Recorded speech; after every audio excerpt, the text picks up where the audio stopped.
Let's welcome into the studio this morning rising country star and Tootsie's regular Scott Collier. Scott, how you doing, man? I'm doing great. You've been in Nashville, since 2001?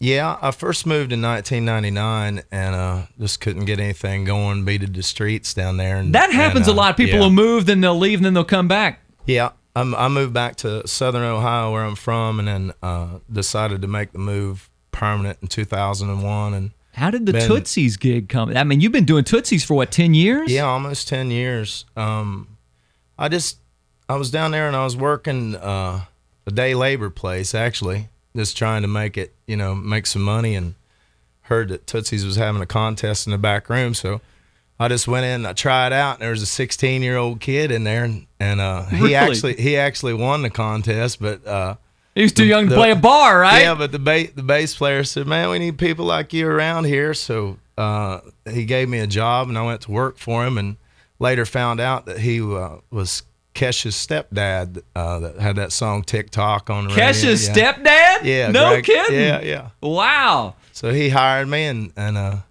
Tootsie's just become like family, Talk about Tootsie's for a moment, because you got to see a lot of folks walking in and out of that door. There's got to be some stories about, if you're playing there for 10 years, I mean, there's got to be some crazy history there. Oh, man. One night, Billy Gibbons from ZZ Top walked in. Really? Yeah, we was playing a gig, and he walked in, and he stayed. Usually a celebrity will stay like an hour or so, but he hung with us all night over there, and just drank water and watching the band. Wait, are you sure it was Billy Gibbons if he was drinking water? Oh, yeah, it was Billy.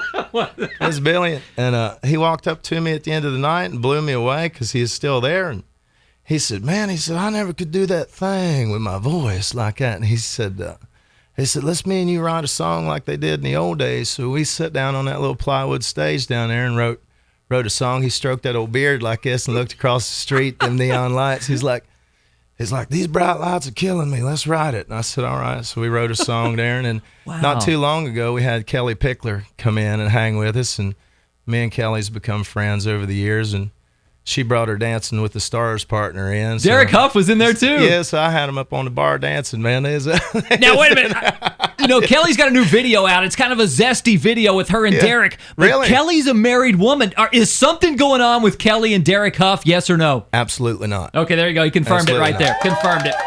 Are you ever tempted when you see somebody out in the audience, a Billy Gibbons or a Kelly Pickler, to bring them up on stage with you or ask them to come up on stage? Well, sometimes it's kind of, you got to tread water a little bit. You got to get a vibe for them and see, because they're out there performing all the time, and most of the time they just want to come in and hang out like everybody else. Right. So, I'll first ask the manager. I'll say, "Hey, man, walk over and talk to them and see if they want to get up with the band." Yeah.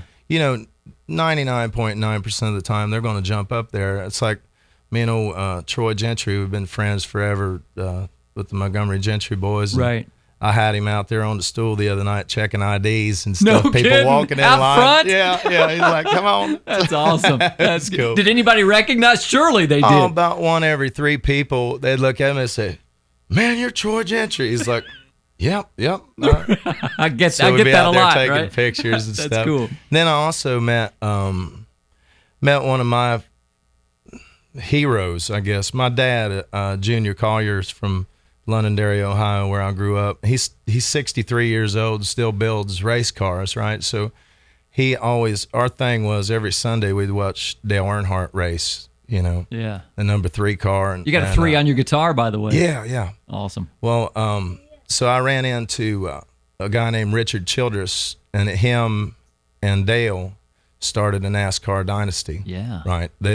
He was the owner of the number 3 car. So we got to be friends, and he welcomed me out to, well, first off, he said, "Man, I've always wanted to sing with a band." I said, "You have?"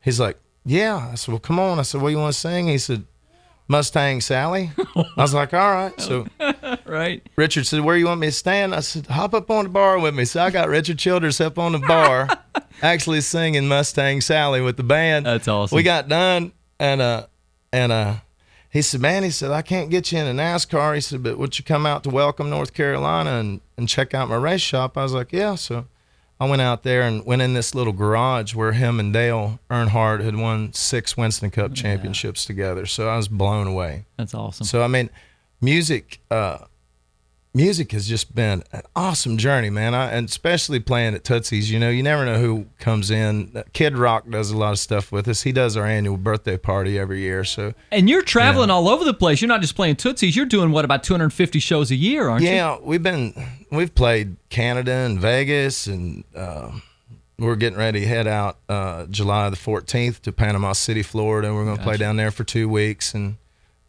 just getting out and living life. And that's what it's all about. Me and my little 3-year-old son, Jordy boy, he's standing behind me. Yeah, right here. man, he's ready to get up here on the microphone, I think. Yeah. I took him fishing the other day. He caught his first bass fish the other day. Got him a Lightning McQueen fishing pole. We hit the lake. Nice. Somebody asked me the other day. They said, "Man, when you gonna slow down? When you gonna retire at this stuff?" I said, "I do 2 things. I fish and play country music. Which one you want me to quit?" That's it, man. That's all you need, isn't it?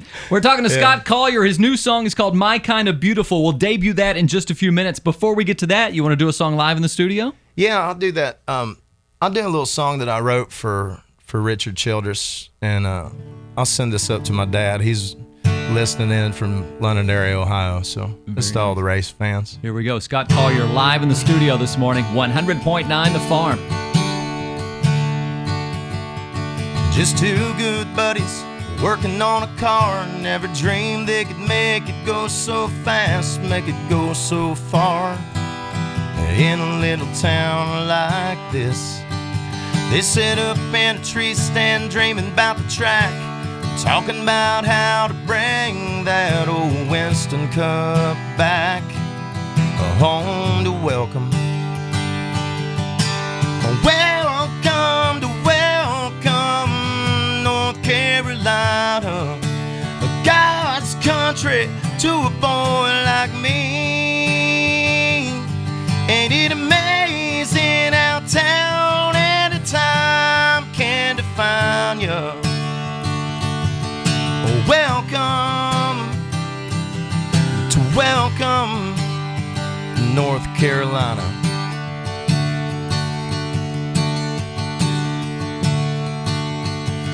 Turning riches turned into a dynasty. Now #1 in our hearts will always be #3. And that number's painted across this town. I know he's up there smiling down on the whole world now. And on welcome. Welcome to welcome North Carolina, God's country to a boy like me. Ain't it amazing how town and a time can define you? Welcome to welcome North Carolina. It's amazing how town and a team can define you. Welcome to welcome North Carolina.